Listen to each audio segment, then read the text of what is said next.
मोटे तौर पर आप सब आवाम की रूह हैं, मैं ये कह सकता हूँ। और जितने लोग यहाँ इकट्ठे हैं, आप सब लोगों ने जम्मू कश्मीर को आगे बढ़ाने में अपने अपने ढंग से मदद किया है, चाहे वो बिजनेस से जुड़े हुए लोग हैं, एजुकेशन से, या इलेक्टेड रिप्रेजेंटेटिव हमारे हैं। यहाँ की तरक्की के बारे में कुछ चर्चाएं हुई हैं, मैं उसके विस्तार में नहीं जाना चाहता हूं, लेकिन मुझे लगता है कि ये केवल प्रशासन के कारण नहीं हुआ है। आप सबके सहयोग के कारण जो कुछ बदल हुई है, उसमें आपका भी बड़ा योगदान है। कई मित्रों ने बताया, ये ऐसे मौके मुझे लगता है कि जीवन में शायद एक बार आते हैं और वो डेस्टिनी देती है, और मैं मानता हूँ कि डेस्टिनी ही है जिसके कारण ये अवसर मिला है। उसमें माननीय प्रधानमंत्री जी के विशेष रूप से हम सब शुक्रगुजार हैं। एक तो प्रेसिडेंसी मिलना भारत को, ये एक बड़ी बात है। मैं उस विस्तार में नहीं जाना चाहता हूँ कि जीडीपी में कितना कंट्रीब्यूशन है, आप सब लोगों ने सुना है, उस दोहराना मैं नहीं चाहता। और ये सच है कि आज भारत की पहचान पूरी दुनिया में, और भारतीयों की पहचान, आप में से अनेक लोग बाहर के देशों की यात्रा किए हैं, जो 5 साल 10 साल पहले गए हैं और जो आज जा रहे हैं साल 2 साल के अंदर, उस अंतर को उन्होंने महसूस किया होगा। तो ये स्थिति बदली है।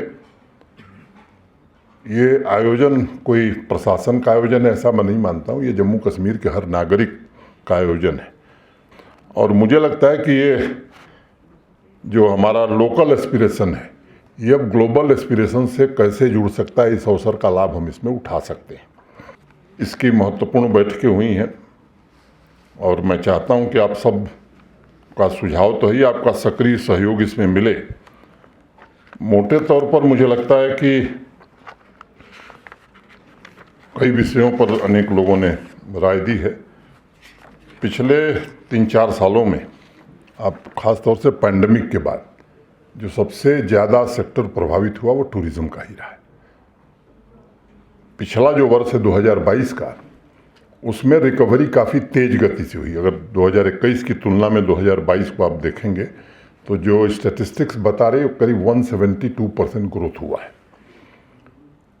अब इसे और कैसे आगे बढ़ाया जाए, इकोलॉजी का भी ध्यान रखते हुए और विकास के साथ साथ विरासत को भी जोड़ते हुए, इन बातों पर विशेष रूप से ध्यान देने की कोशिश हो रही है। अब कोविड-19 का प्रभाव बहुत ज़बरदस्त रहा है, उससे अब बाहर निकल रहे हैं हम लोग।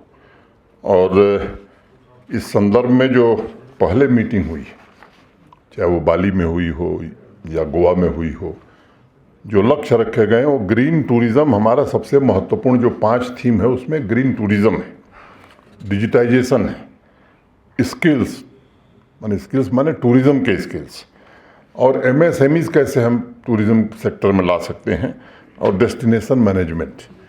ये मुख्य 5 मुद्दे होंगे जिस पर की चर्चा होगी, लोग राय रखेंगे और एक फाइनल आउटकम आएगा।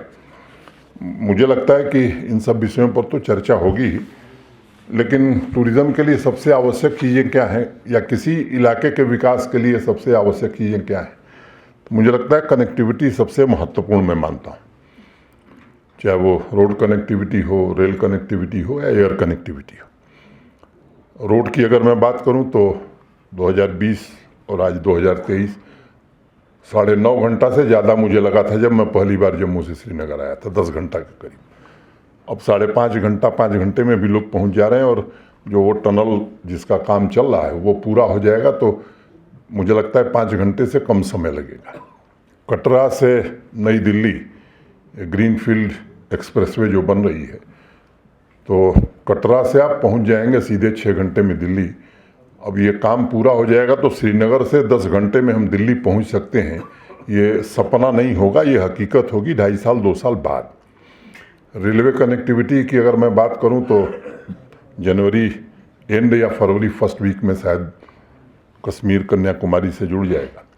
मोटे तौर पर 1.5 लाख करोड़ रुपए के हाईवे और टनल के प्रोजेक्ट आज यहाँ चल रहे हैं। अगर मैं स्पीड की बात करूं तो मुझे याद है जिस साल मैं आया था वो उसकी तुलना में और इस साल 10 गुनी रफ्तार हमारी प्रोजेक्ट पूरी करने में बढ़ गई है। 10 गुनी। कल JKIDFC की कुछ प्रोजेक्ट का इनाग्रेशन मैंने किया, लोकार्पण किया, जनता को समर्पित किया। तो मुझे देखकर हैरानी थी कि 20 साल पहले प्रोजेक्ट शुरू हुआ था, 20 साल नहीं बना तो फिर एक हमें यहाँ एक नई मैकेनिज्म स्थापित करनी पड़ी ताकि ये, और उसका नाम दिया गया, देश में कहीं किसी स्टेट में आप लैंग्वेजिंग प्रोजेक्ट ऐसा नहीं सुने होंगे, लैंग्वेजिंग प्रोजेक्ट को पूरा करने के लिए एक अलग से इंस्टीट्यूशन बनाना पड़ा। तो मुझे लगता है कि काफ़ी हद तक उससे बाहर निकले हम लोग।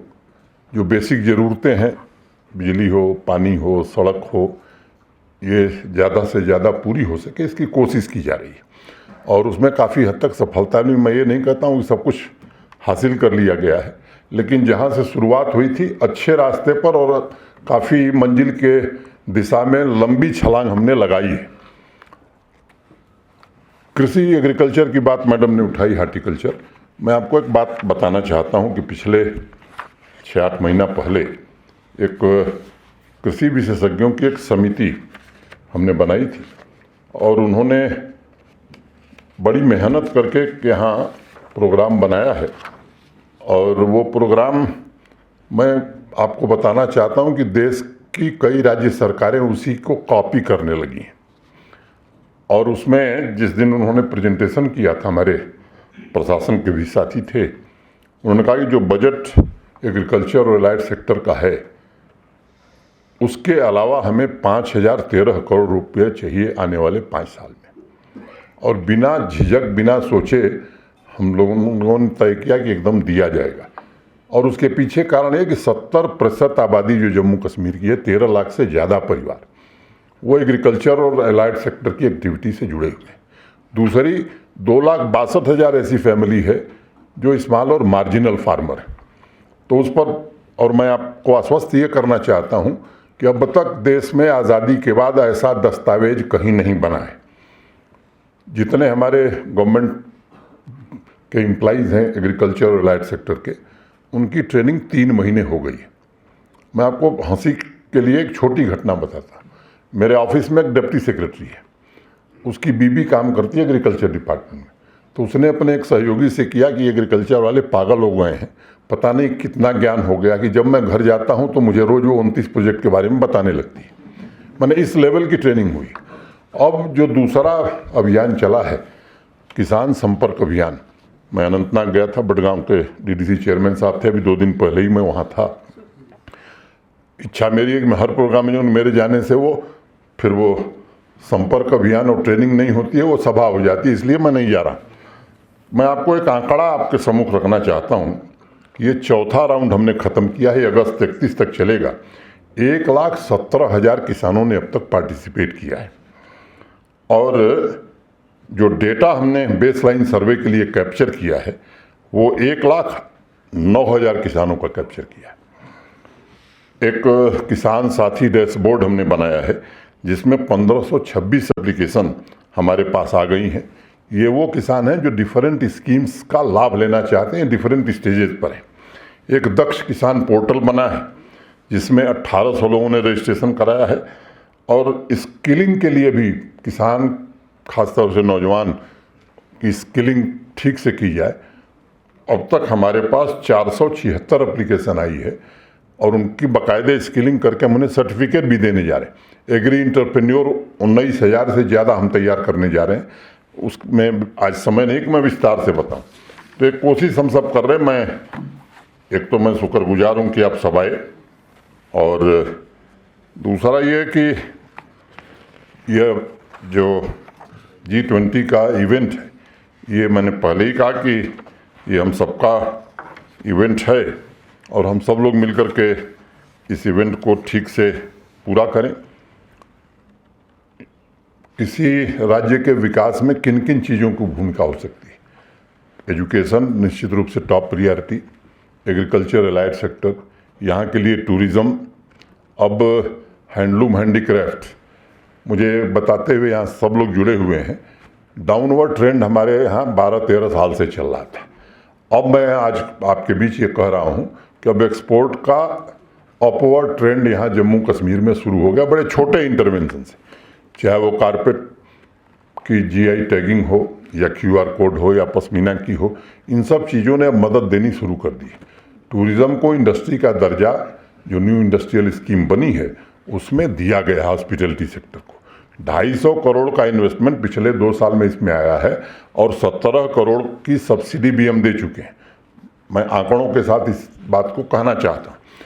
और मुझे लगता है कि एक बात हमें ध्यान में रखने की है कि अगर हमें अच्छी सर्विस चाहिए तो सर्विस का भुगतान तो आदमी को करना चाहिए, और समर्थ लोग अगर नहीं करते तो मुझे लगता है फिर अच्छी सेवाएं हम नहीं दे सकते। हाँ, उस आदमी की बात मैं समझता हूँ जो गरीब है, जो कमज़ोर है।